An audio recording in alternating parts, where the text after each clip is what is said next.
First of all, welcome to our first lecture on Mesilat Yesharim, which I'll translate as the path of the just or the path of the righteous. Before we start, I want to talk to you a little bit about the writer and his life and his legacy so that you can kind of place the book into context. Now, the book Mesilat Yesharim was written by someone who's often known by the title of the Ramchal, which stands for the Hebrew Rabbi Moshe Chaim Luzzato, RMCHL, Ramchal. That's where that comes from. Now, Rabbi Moshe Chaim Luzzato had a very tragic and unfortunate life. Which I'm going to give you a little story about his life, and you'll hear. And when you understand the kind of life that he lived and how he was treated during his lifetime, it kind of really inspires us to know that those of us who we think are great during the type of history today, 5 years from now, they might be completely forgotten. And sometimes there might be some person sitting in a living room someplace or on a mountaintop somewhere who may be the one that nobody barely even knows of, but he or she might be the one that changes the course of history. So in order to give you an impression for Rabbi Luzzato and what his significance was, I want to start by walking us back to imagine we're going back in time now to, say, the 1880s, 1890s, the late 19th century Europe. So the late 19th century Europe, and we're time travelers now, so nobody can see us, but we could see everyone, all right? And we decide to travel back in time and go around the different towns in Europe where there's Jewish communities and just, watch what they're doing and observe, see what they're talking about. So our first stop on our virtual tour is going to be, say, in Lithuania. We'll go to one of the Lithuanian towns, and we'll walk at, let's say, Vilnius, for example, the capital of Lithuania. And we're walking through the streets, and we hear the sound of people learning and studying together, coming from a yeshiva, from a place where people are studying Torah. And we walk in, and we see a whole bunch of young men studying together. They are of what we would now call of the non-Hasidic variety of Jews, because Lithuania was the capital of the non-Hasidic Jews, and they're studying together a book, and we peek over their shoulders, and they're sitting together talking about concepts and ideas that they're studying from this book, Mesilat Yesharim. And we see the teachers teaching them how to become better people, how to work on themselves, and they're being taught to study this work in order to make themselves holy. This is how the guide to how to fulfill their job in this world as Jews. We continue on our tour, and we go from town to town. We go to a synagogue, and the rabbi, not in his sermon, but in his, on the side, a group of people that seriously want to grow in their religion. And we look at them, and we peek over their shoulders, and what are they studying together? They're studying the book, Mesilat Yesharim. Now we continue on our trip, because we start we go down a little bit south, we head into the Poland and the Hasidic area, right, where most of the Jews in the area that are observant are Hasidic Jews. So we go to a Rebbe's court, and we see the Hasidim fervently singing and worshiping God in the ways that they do it. But in the back, when they finish with the prayers, they sit down, and the Rebbe tells them, in order to be pious Jews, what do you need to study? You need to study this book, Mesilat Yesharim. This is how to become a holy person. This is how I want you to study to become a holy person. We continue our trip as we go through, and we go to an area where the area of the Jewish community, say we're in Poland, say in a larger city, maybe Warsaw, or maybe we start going to Vienna, Austria, places where people are already engaging more with the outside society. They might not be of the Hasidic or non-Hasidic camps. Some of them are already, the Enlightenment is a buzz, and people are becoming more interacting with the society around them, and we meet a group of people who are early Zionists, right? And they're talking together about Jewish nationalism and Jewish pride, and resettling the land of Israel and reviving our historical national language. And we also hear and what are they reading, right? To study Hebrew, we look over the shoulders and they're studying the book is Mesilat Yesharim, right? Stop it. And we continue on our tour going around, and we and not just Mesilat Yesharim, but other works by Rabbi Luzzato, who we're going to talk about in a minute. We continue our tour and we go to those who are highly critical of the Orthodox society at the time, who are starting to develop into what eventually would become Reform Judaism, right? And they don't like all these ideas about there's so people are still are so occupied in all the specific laws in halachot, and we have to do this, we have to do that, we have to wash our hands this way, we have to eat this much matzah, but what about being a good Jew? What about being a good person? And when you go to that a Reform temple, what book does the rabbi quote when he wants to tell his people that the Torah is more than just being punctilious about specific things, but we should be a good person? He's quoting to you from the Mesilat Yesharim, from Rabbi Moshe Chaim Luzzato. And if you continue your tour, then you could say, let's go back to America now, but let's not come to 2025. Let's see American Jews that are struggling in those early years to establish themselves in a new country. And you'd go to a synagogue, pick your town, and I don't know, wherever you land, New York, Philadelphia, Chicago, Cincinnati, whatever, right? In the back, after the Mincha prayer, people are gathering together and studying the book Mesilat Yesharim. One of the reasons why Rabbi Kaplan translated Mesilat Yesharim was in order, so as Jews continued to live in America, we had less, people started having less access to Hebrew, and he wanted to print it in English. I think he printed that sometime in the 1930s. So that was the first English translation of the Mesilat Yesharim. So here we have this book that has so much influence. People are studying it, people are reading it. Why?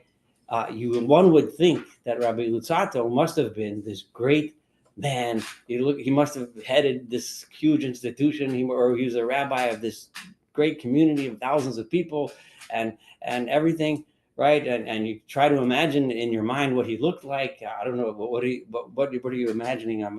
Depending, I guess. Probably, if you might imagine a guy with a long beard and a big black coat standing in front of a big congregation, and everybody honors him and everything. But if you were to now wind back our time machine to the early 1700s, he was born in 1707 in Padua, Italy. Right, Padua is a town that is, I'm looking from a map, it's probably about 50 miles west of Venice. So it's in northern Italy. And it's a town that was famous for the University of Padua, which, if I'm not mistaken, started sometime in the 11th or 12th century. So it's one of the oldest universities in Europe. And I'll say in a second why that's important as far as the development of the Ramchal, what was so special about the University of Padua. But so he was born in 1707, but if you gone back, you would have found a person. And if you would have seen him in the street, no way you would have picked him out as the Ramchal. First of all, he was clean shaven in a time when every other rabbi had long beards, right? He was, he dressed, he didn't wear what the traditional Jewish dress was. He wore Italian clothes, right? And he went to theater. He engaged in the culture of the time.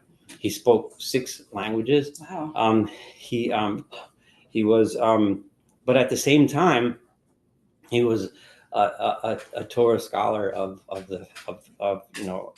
incredible abilities and talent.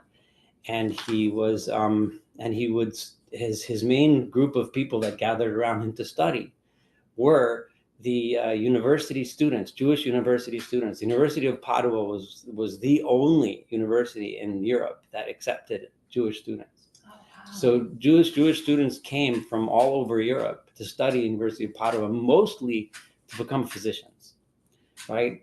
But when they came from all over Europe, because this was the only place they can go in these years, they heard about this incredible person named Rabbi Luzzato, and they gathered around him, and he would study with them. And that group eventually turned into a group called the Mevakshei Hashem, the Seekers of God, right? And it was intensely mystical. He taught a lot of Kabbalah, but of mysticism, of Kabbalah. But I'm going to say more about that in a minute. So here he is. He was born in 1707 to parents who were, it seems, pretty wealthy, pretty well off for the time. His father was a businessman of sorts, and he had an uncle who happened to have a huge library. And in his uncle's library, he had books written in all kinds of languages, and he had a full range of Torah literature. But he also had all the books of science and philosophy and of the time.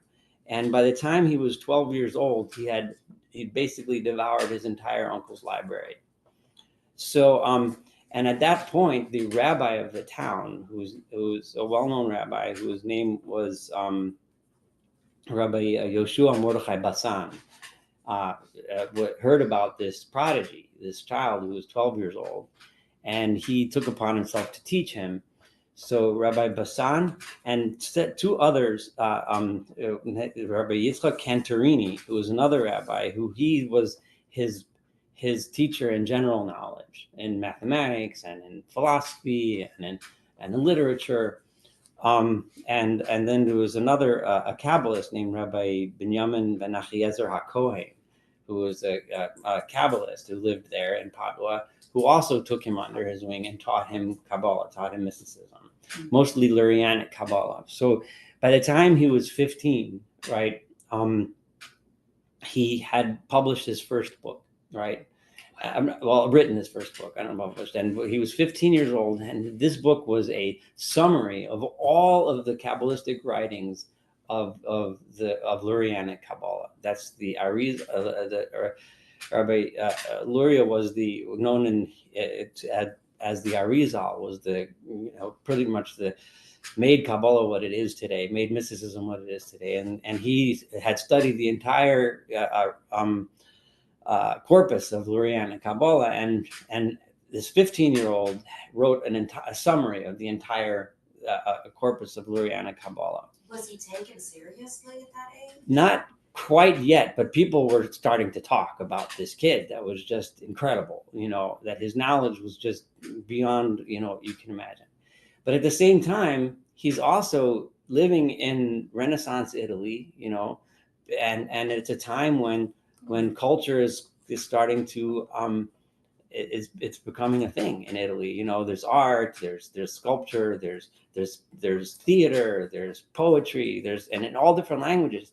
And this kid who's had a brain that was obviously like insatiable, so he drank it all in, and so by the time he was 17, he had already written at least one play that we know of, and it was called Maaseh Shimshon. It was a play about Samson, right? And those not all of it survived, but parts of it have survived, and he deals with the psychological influences on Samson, and the challenges that he had, the psychological challenges that he lived through, and it's incredible for someone that age to write that.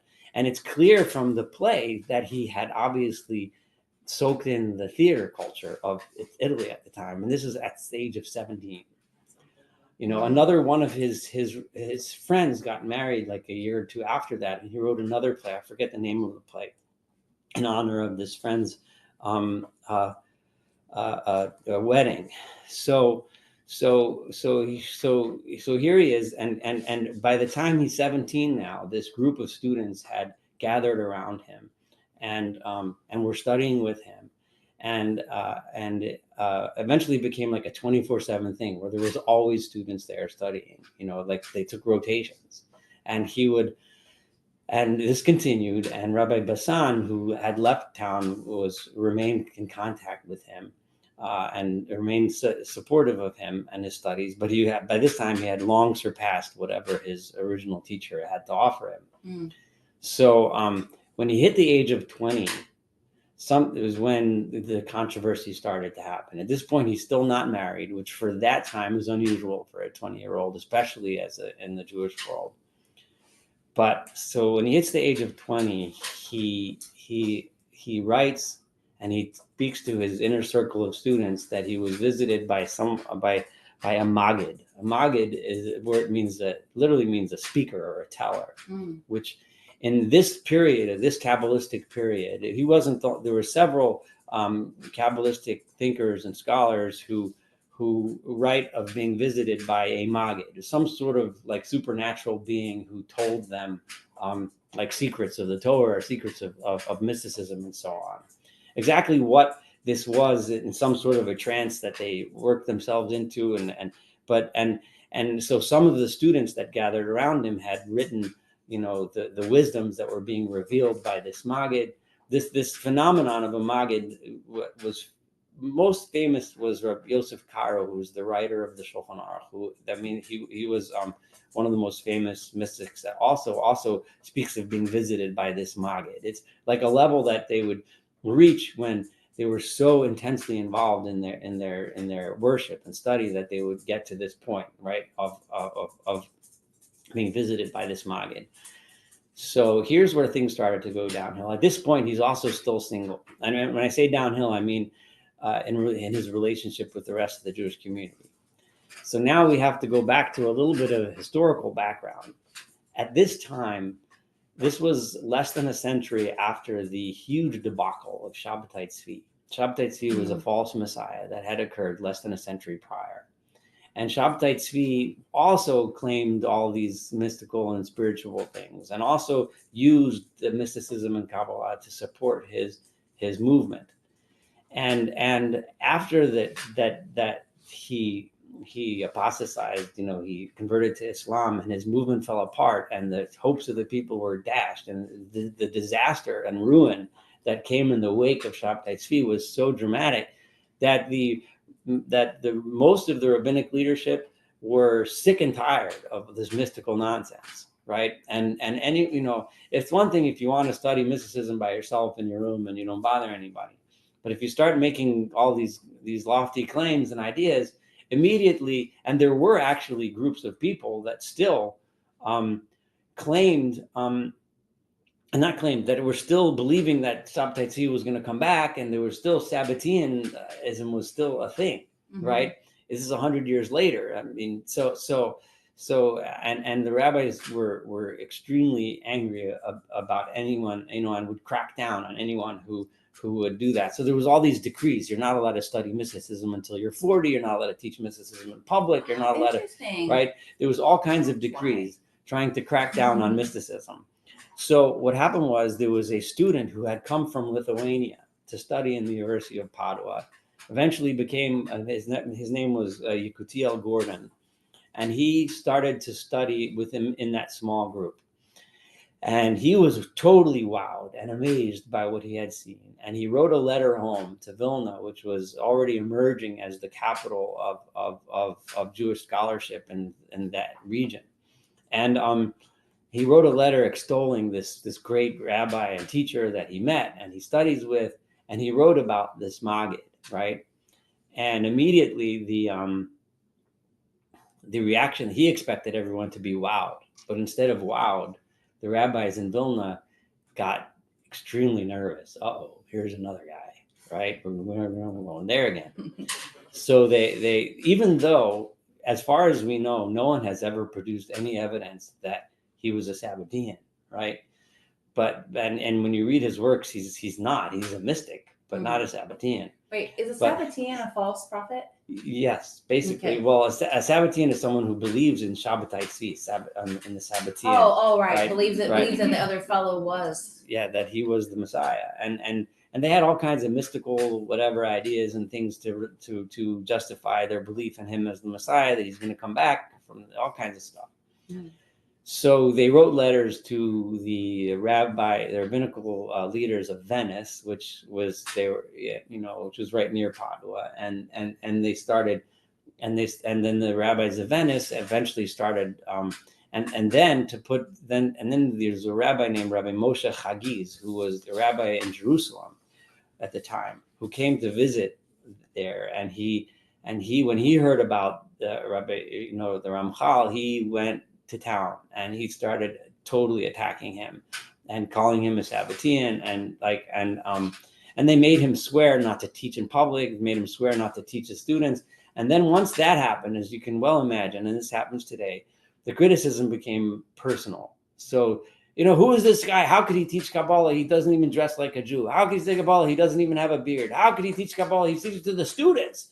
Those are students. They're not Torah scholars. They're university students who, and that's his circle. All the kind of ad hominem attacks, that have nothing to do with substance, but that's what it became.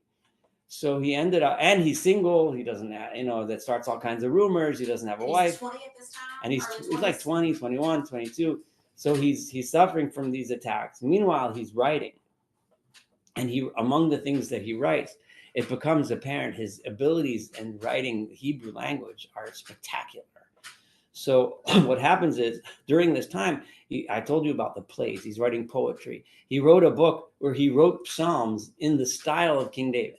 So when you read the psalms, you can hardly tell that they sound biblical. This was his skill in language, to the effect that when people found out about this, and now he thinks he's the new King David. He's writing psalms, right? and he wrote he was of course his Kabbalistic works, that people were looking in it for little hints of Sabbateanism and so on and so forth. So in the beginning, his rabbi, Rabbi Bassan, defended him, but then eventually, when he was around 24 years old, he had tried to settle things down by making a million promises, which he didn't really keep very well, about not teaching Kabbalah or mysticism. And he married a woman. Her name was Sipporah. Interesting. His name was Moses, and his wife's name was Sipporah, like Moshe. The Moshe of the Bible, his wife was named Sipporah. She was the daughter of a prominent rabbi, another town in Italy nearby.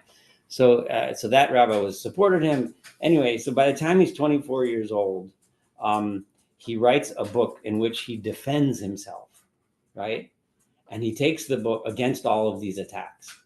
And he goes to his rabbi, Bassan, and asks him to write an approbation, to write an introduction, right? Rabbi Bassan refuses. He says, "You just leave this alone. Just leave it alone. Just forget it," right? And then he realized that he's losing his relationship with his teacher is a little tenuous, and he starts to feel like he has nowhere to go. So he then makes a very fateful decision, and he decides to move, to leave Italy, right? And he tells everyone he's going for business because now he's married, and then he has a son, so now he's married with a son, and his family is in some kind of jewels and diamonds, whatever, or something like that, and so he wants to go to Amsterdam because that's where all the business is, and so he's going to move to Amsterdam. Other people assumed that he's going to Amsterdam because that's the center of Hebrew publishing at the time. It was in Amsterdam. He's going there probably to publish all the books he promised he wasn't going to publish. So he goes to Amsterdam. On the way to Amsterdam, he travels through Germany and he lands in Frankfurt. And the Frankfurt Rabbinical Court calls him into court and really, really destroys him in court. Destroys him. They confiscate his manuscripts and bury them next to a river so they should rot in the water and get all wet and rotted. They make him swear he's never going to write mysticism again, that he's not going to study Kabbalah again until he's 4. All kinds of things, attacking the whole thing. So his trip to Amsterdam was not a fun trip at all. And he's doing this with his wife and kid when he's doing this. Wow. But eventually he gets to Amsterdam, And in Amsterdam, it's a little bit more open-minded. He manages to find a place in the Spanish Portuguese synagogue and among the Sephardic community of Amsterdam, and he manages and he stops his public teaching of mysticism, right? And he starts to write works, and he starts to a little more clever tack, and he starts to write works that are Kabbalistic in nature, but he writes them in normal language. Not, and he was fluent. He was able to write in fluent Aramaic. He was able to write in Hebrew. He was able to like pretend this book was from this century and write it in that style, and so on and so forth. So he writes several of his books. Derech Hashem, which is a well-known book of Jewish philosophy that he wrote. But there are Kabbalistic ideas that are clearly laced throughout it, but he writes it as a book of philosophy, not a book of mysticism. And he wrote books in the style of rabbinic Hebrew from the Mishnah period. He wrote so he was able to write biblical style, Mishnah style, and this really new modern style, which I'm going to talk about a little more in a second because it's really important, where he uses Hebrew to do something that no one really has done in a serious way, to use Hebrew to write modern literature and poetry and plays and theater. No one had used Hebrew for anything like that for maybe forever, but certainly not for over 1,000 years, right? The language had not been used for that purpose. And this is another place where he had incredible amount of influence. When the early writers in Hebrew were trying to find precedent, how do we make Hebrew into modern language? Luzzato. That's where they went. Oh, right? Rosetta Stone of sorts. Yeah, he was the one that they used. He laid the foundations of modern Hebrew. It's arguable that if not for the Ramchal, there wouldn't even be modern Hebrew. Because when people will say, well, who could, and then they say, well, the Ramchal did, look at what he did, right? So, and he was able to write, modern literature in the Hebrew language, which is something that hadn't really been done, There was tons of, liturgical poetry and rabbinical writings and halachic writings, but to write a play, nobody did that yet. And he did. And to write a play, it has to be like real life. There's dialogue. There's people talking about life, regular things. And all of a sudden, Hebrew became alive again. So he goes to Amsterdam. And while he's in Amsterdam, in 1740, he publishes the Mesilat Yesharim, right? And when he publishes the Mesilat Yesharim, it's a book that when you read it on the face of it, there is no mysticism in it whatsoever. So he's clearly writing this, right, in response to all of the, he's clearly trying to not be Kabbalistic, right? And the Mesilat Yesharim comes out. It becomes it starts to become accepted. And inexplicably, I forget what year it was, in somewhere around the same time, in around 1743, that's what it was.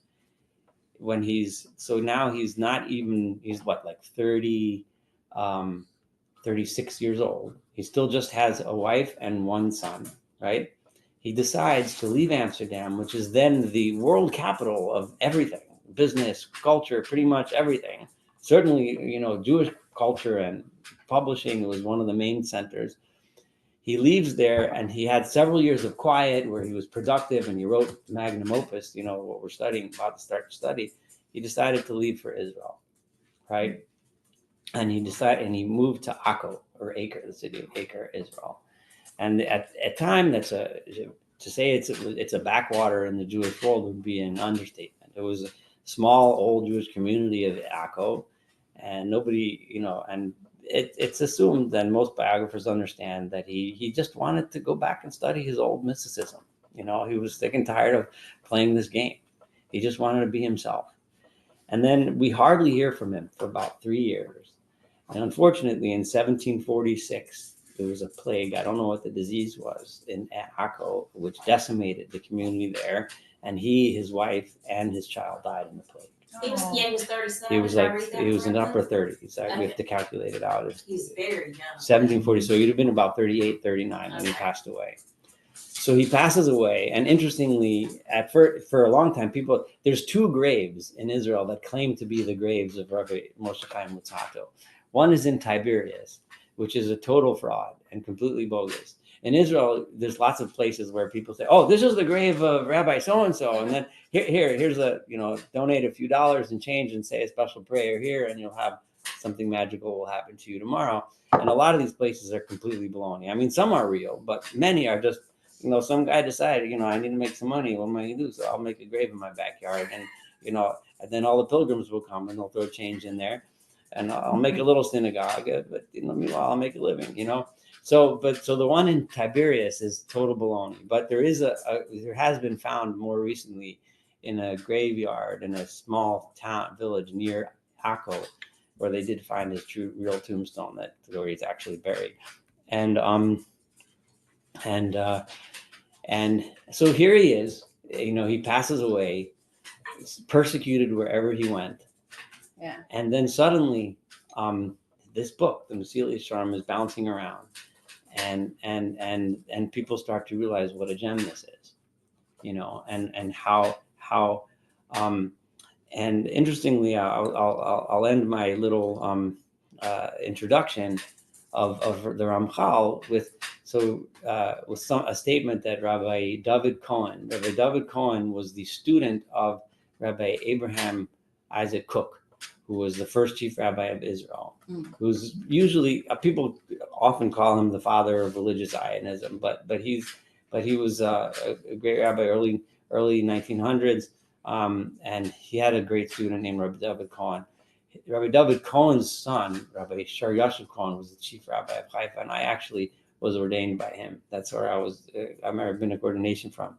But Rabbi David Cohen wrote the following. He said, if we look back at the three main spiritual movements that moved 19th century and early 20th century Judaism, and those three movements would have to be Hasidic movement, the Muslim movement, and the Enlightenment, right?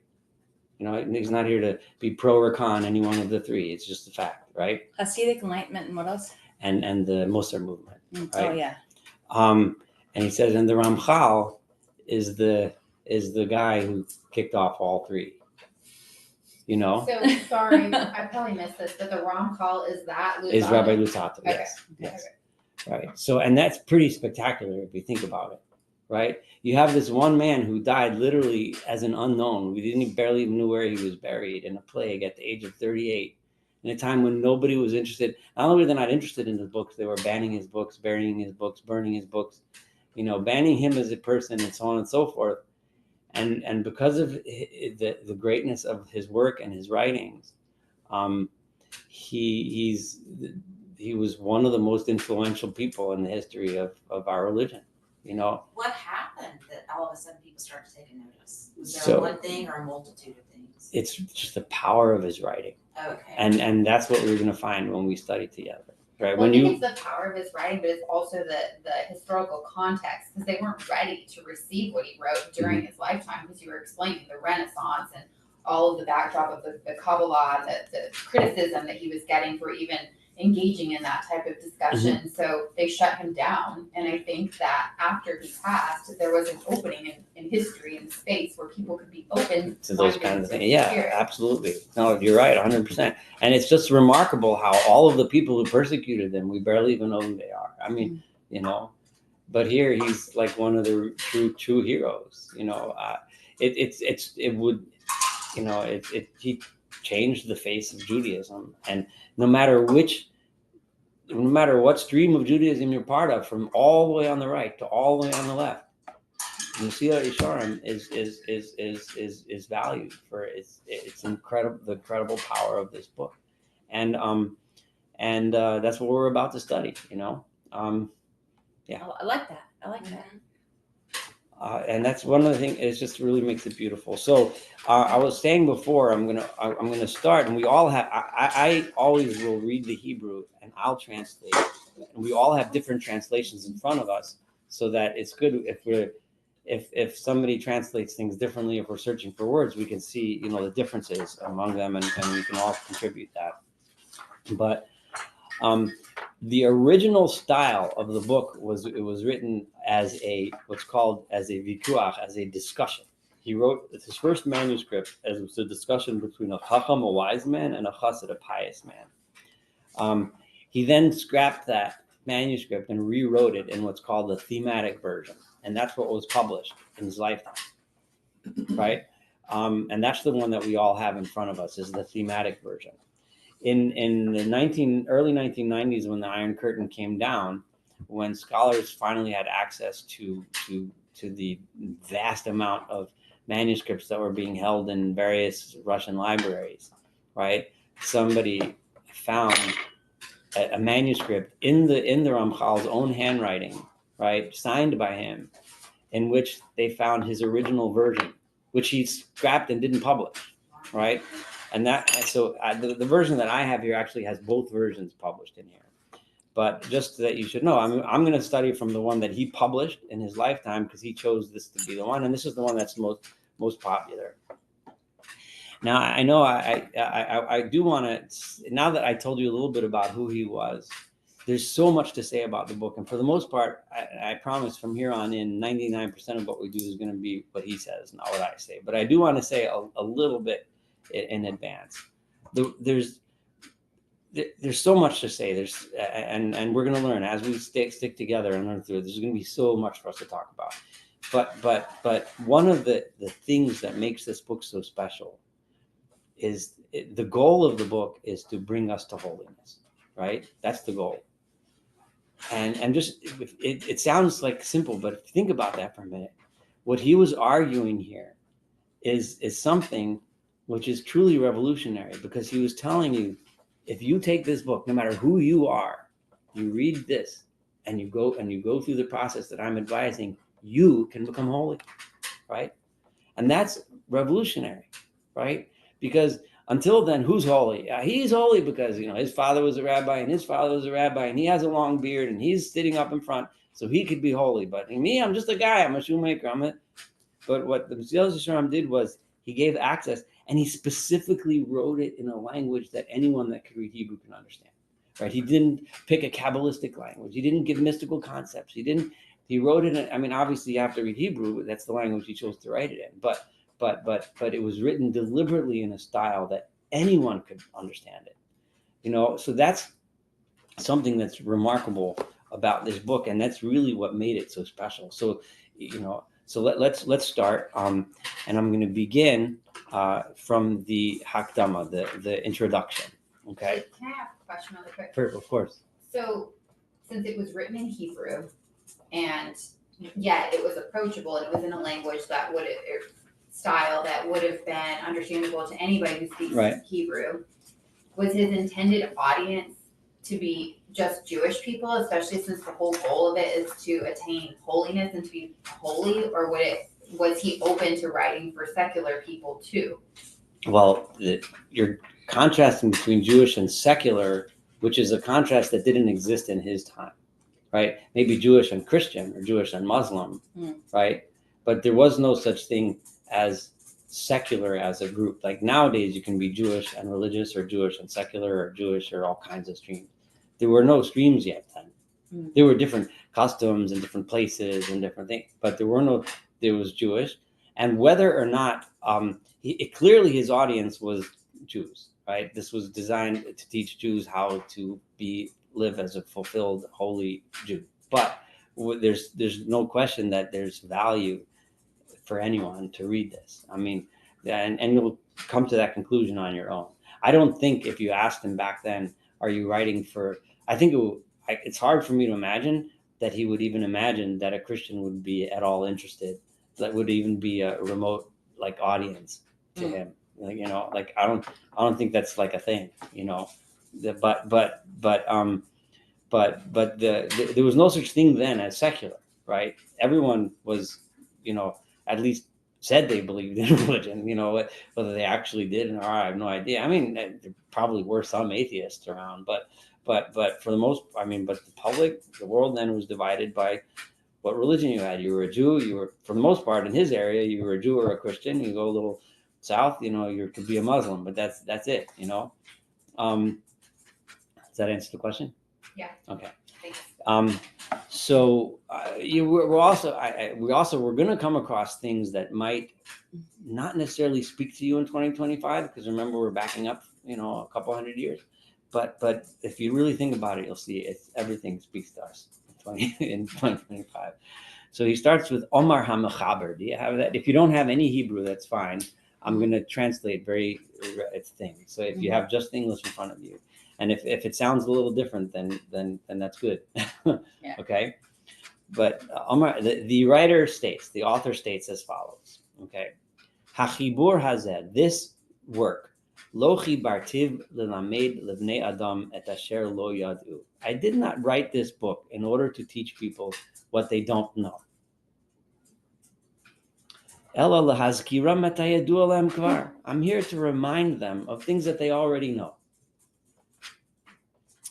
Umeforsam etzlam pirsum gadol. Not only it's known, but it's very familiar to them. It's well known to them in a big way.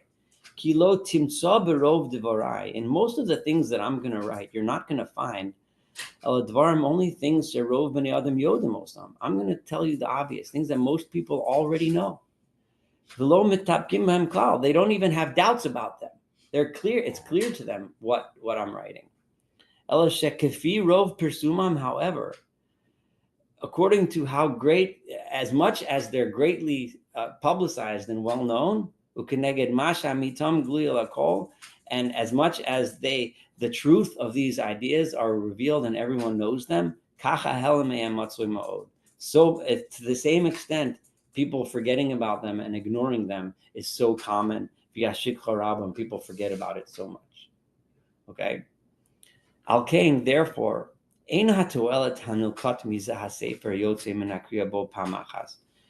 the purpose you're going to get out of reading this book isn't going to happen when you just read it once. It's very possible that you're going to read this book and you're not going to have learned anything new. Maybe it's only a little bit you'll find that's new. But the purpose of coming from this book is when you review it and you are diligent about it. In other words, really think about what I'm saying, right? So it's not like, you're going to learn some new fact or some new thing. So he's trying to say this book is not a book that I'm writing so that you can gain knowledge. It's a book that I want you to think about what I'm saying so it can make you into a different person. Because by being diligent about it and repeatedly studying it, then you will be reminded of those things that people just naturally tend to forget about. And he will pay attention in his heart to his obligation that the person is generally ignores and forgets about. Okay, so and now think about this for a minute. If you think in the present about how most of the world is going about their business, right? Most people that are intelligent, hamahir, the people that are are, I guess, of lively intelligence, people that that are interested in using their minds and so on. And the people that are sharp and have a keen intellect.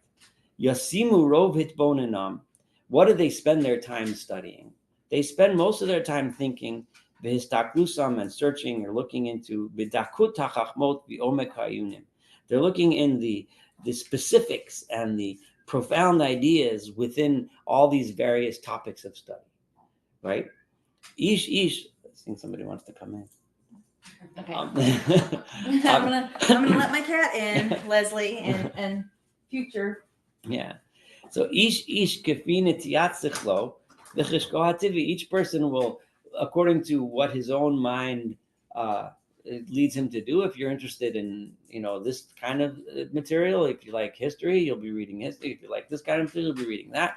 And you're going to try to find things that stimulate your mind, things that you'll learn about, that you'll know about, that'll teach you something. Some people are going to look into creation. In other words, they'll look into nature. They'll study zoology. They'll study biology. They'll study the natural world. They'll study the forests and the trees and whatever they'll study.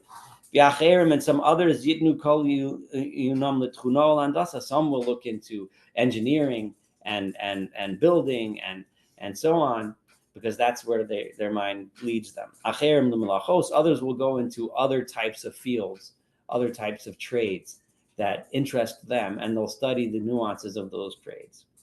And others, they will go deeper into holy things. They will study the Holy Torah, all right? And this is what turns on their mind and stimulates them. Some will involve themselves in arguments and debates regarding the laws, the halachot, the Torah laws. Some will look into medrash and the stories that the Torah tells and that the Torah literature discusses.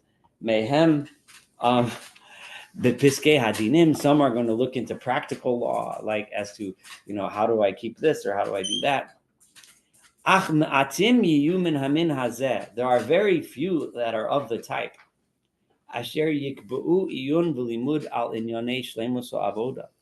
that are going to set their mind and to delve into the study of how to properly worship, right? Al-Ha'ava on how to properly love, Al-Yira on how to properly have awe, Al-Advekas on how to properly commune with God, right? The Al-Kol Shar Chalkei Chassidus and all other issues that are involved in piety. V'lo mepnei she'ein dvarim eila ikarim etzlam. If you ask the guy, he's not going to say, he's not going to tell you he's not doing that because these aren't important, right? Right? Ki im tish'alohem, if you ask them, kol echad yomar, everyone will say, no, of course those things are important, right? V'shelo yidumeh chacham, right? She'yeh chacham be'emes, shelo yitbaru etzlo kol dvarim eila, right? They couldn't even imagine that there's a person who's truly a wise man, right, who doesn't recognize that it's not clear to him that all of these things that I said that they are important. Are you able to follow, or is it really hard to follow? And just No, it's really good. Okay.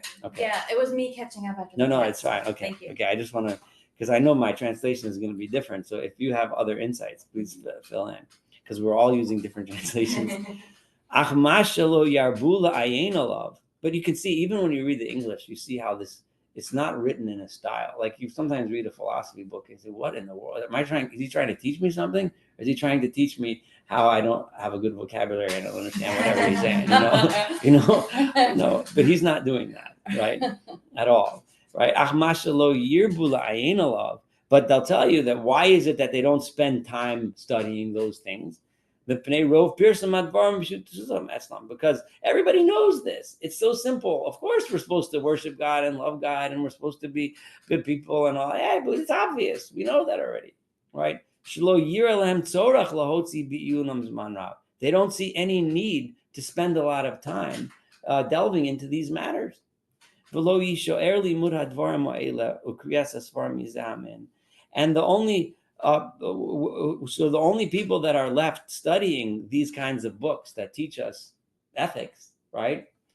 It makes a low some shane sichlam kol kach dak, people that don't have such a fine mind, people that are a little stupid, so they Mine says right. mentally sluggish. Right. Mine says limited Right. mentality. If you think about a What does person, yours say? Limited mentality. Vikaro Blios, So keen, almost dull intelligence. right? So Vikaro Blios gas and and it's almost like they're just dense, they're too stupid, so they waste their time on all that, all studying that stuff. Yeah, I can be a great guy, but I'm going to spend my time, studying all this other stuff. But how to be a better person, how to be, a better Jew, that's for the stupid people, right? To waste their time doing. Sheila Tira Osam Shoktima calls that, because these people, they look at these other guys studying these ethical books and they say, V'lo yazuzu mimenu, right? They're constantly laboring on studying these books. It's the way people think. When you see a person acting piously, people can't help but think that he must be just a dim-witted, stupid guy, right? And we could see this. I think this speaks to us today. Don't waste your time. With all that stuff. So ulam, however, toldotam in hagazera od ma'od. This way, the consequences of us, the results of us, acting this way, and the way things are, is terrible. Lachachamim, to both those who are intelligent, and it's also terrible to those who are not necessarily the smartest, right? Ki goreim sheme'ela ume'ela. It turns out that not in this party, and the dumb people and the smart people, both yachsar chasidus amiti, both are missing true piety. And to try to find real true piety, it's almost impossible to find it. I want to say, after we talked a little bit about the Ramchal and his life, and you think about a person with the intellect, the kind of intellect that he had, and it's almost like we don't find a hint of anger towards all those people who persecuted him. And you can imagine it would have been almost legitimate if he reacted that way. But instead of reacting with anger, he looked into himself and wrote this book, right? It's about me being a better person, right? And that is another thing that's like one of the things that makes the book so powerful, because he could have been angry, and had he been, we wouldn't have this book. We would have had just another fight between people yelling at each other. That's all we would have had. So ki yechsar, it's all recorded, so you'll be able to. Ki yechsar min hachachamim. Which version do you have? Because you have the. So that's the same one that you have, right? The sea bag one. Yep. Yeah. So you can tell her where we're up to. There's no page numbers on this one, but it's the back of introduction. We are right about the third paragraph now.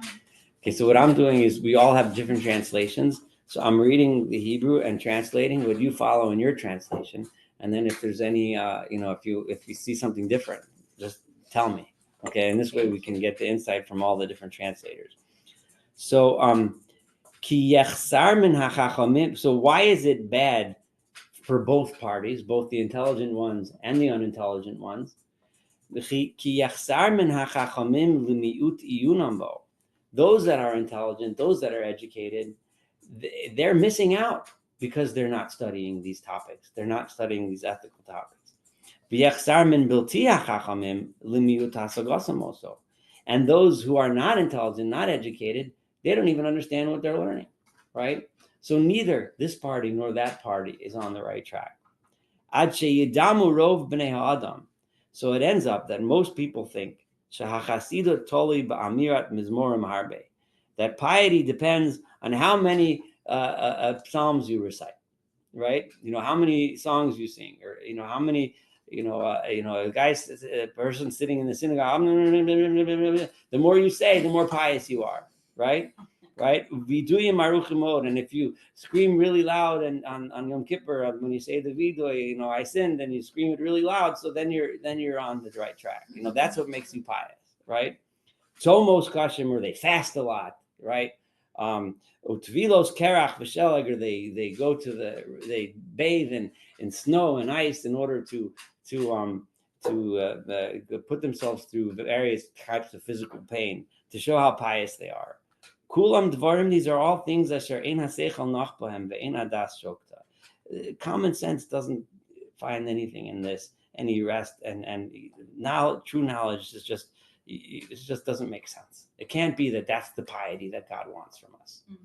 I'll never ever forget when I was with my father, and I was in high school, and I went to a very Orthodox Haredi, high school, and I remember I used to find it so inspiring when we would pray, and everyone would sing together really loud, and we would, say the prayers really loud together and chant together. And it was so inspiring to me.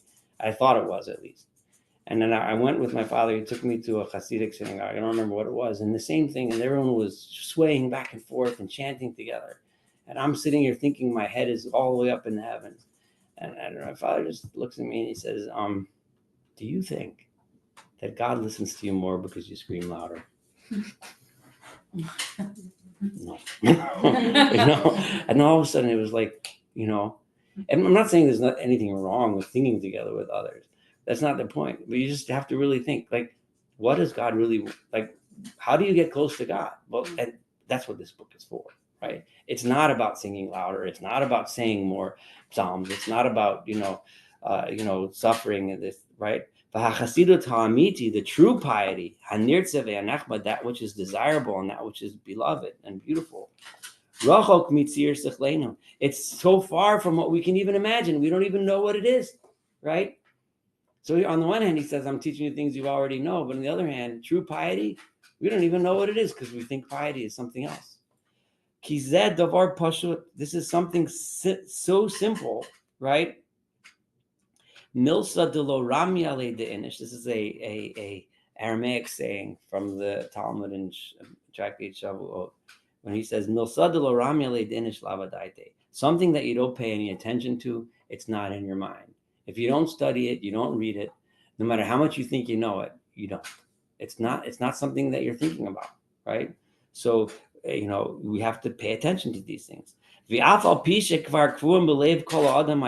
though every proper person, every decent person, he knows in his heart if he understands the beginnings. You ask anybody, what does it mean to be pious? Nobody's going to answer you if you scream loud, right? They're going to answer you pious. They're going to do all, but they're not really. They don't really pay attention to it. They don't, And the point of this book is to make us actually pay attention to it, right? Imlo yasok b'hem. If you don't actually involve yourself in these things, yir et pratov v'lo yakireim, right? You will see the pratim. You'll see the ramifications, but you won't recognize it, right? When you see piety, you won't even notice it. And when you see the hints where you're supposed to go, you won't catch it. You won't get it. It's like you pass right by them in the street and it'll just go right by you. When the way you're supposed to act and supposed to be, the true piety that you're supposed to have, it's just going to walk right by you. Because, when you study it and you read about it, then you look for it and you find it. If you don't study it, you don't read about it, you don't pay attention to it, then it looks for you and you don't even notice it. I think I hit the hour mark. We're still in the, I can do a little bit more. Okay. So let's do a little bit more. Okay.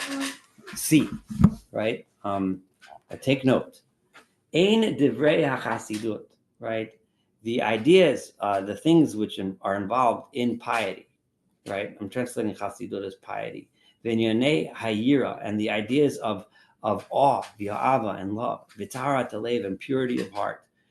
Dvarim mutba'im ba'adam, they are not necessarily things that naturally come to us, right?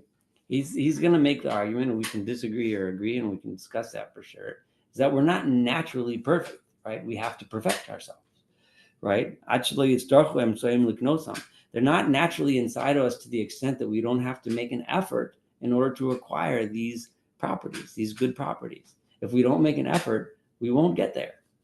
And right? People, it's not. Had that been the case, then those are the things that people would find on their own. Like we find our natural modes. Nobody has to teach us how to eat, right? Because it just comes naturally. Certain things, actions, we just know how to do. You know how to walk. You know how to do things. But that's not the way these things work, right? Kishena v'hayakitza, like sleeping and waking. Harav yasova, when you're hungry, when you're satisfied. The whole sharat nuos chakugos b'tevenu, and all of the natural instincts that we have. But what I'm telling you, piety, it's not a natural instinct. We have to work on it. We have to acquire it.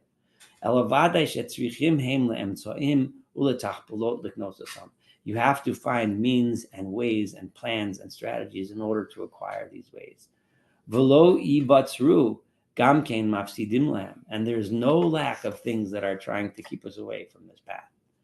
There's lots of obstacles in our way from acquiring these qualities that keep people away from them.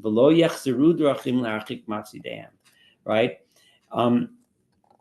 But there's also no lack of strategies we can use to keep away those obstacles. Imkain Efo, if that's the case, how could it be? It's one of the things that I notice here as you read the Hebrew. There are certain phrases like the word Efo and the way it's used here. It became modern Hebrew, right? And it wasn't modern Hebrew until the Ramchal wrote it in this fashion. Like the sentences that he's forming, he's using old Hebrew words, but he's fashioning something that would read to a modern Israeli as contemporary. So he's literally like creating this language. Like Shakespeare. Yeah, I guess. I mean, I don't know Shakespeare well, but to the extent He created a lot of the language. yeah, and as he's really doing that here.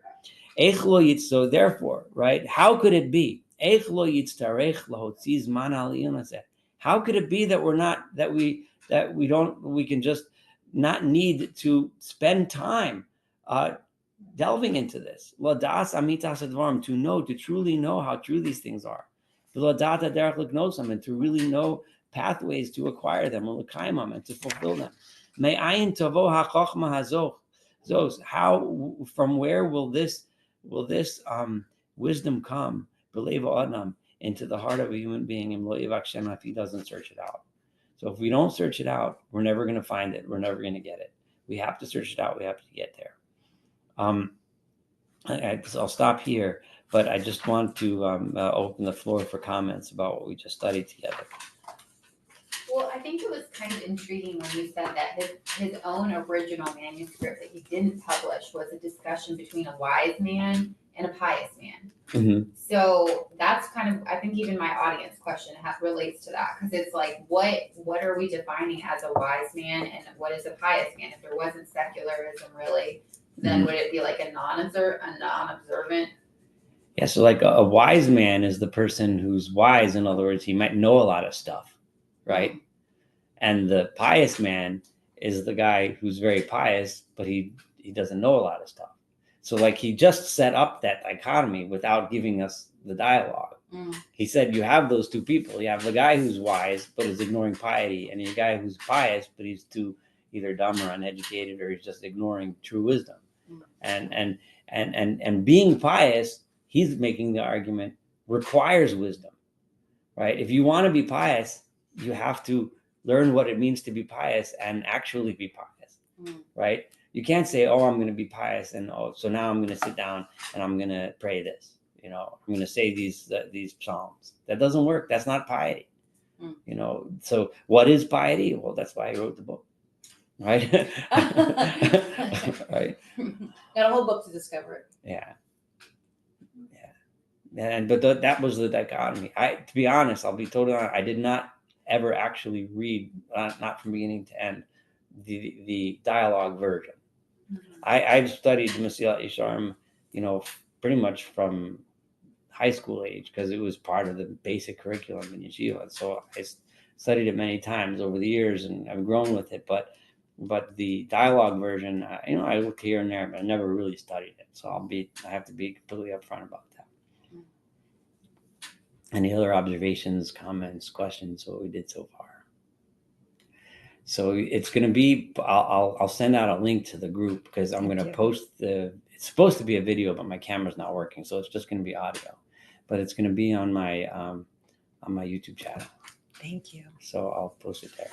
I got stuck in a high school traffic. Ooh.